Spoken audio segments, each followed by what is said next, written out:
Tunahitaji vijana wa Chama cha Mapinduzi, vijana watakaokuwa wakakamavu, vijana watakaokuwa majasiri, vijana watakaoweza kujiamini.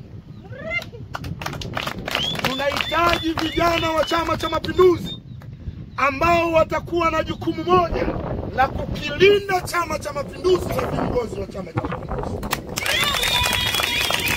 Tunahitaji vijana wa Chama cha Mapinduzi ambao jukumu lao litakuwa ni kukitetea chama usiku na mchana bila kudai wala kuomba malipo yoyote.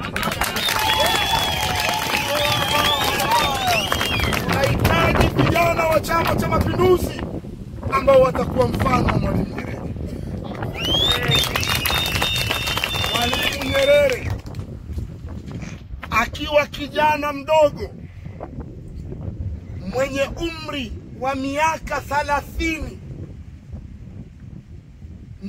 hivi, miaka 31, umri wa UVCCM, anakabidhiwa jukumu la kuwa rais wa Tanganyika African Association mwaka 1953.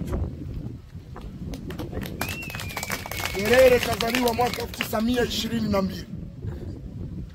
Mwaka 1953 akiwa na umri wa miaka 31 anakabidhiwa jukumu la kuwa rais wa sio mwenyekiti wa kitongoji.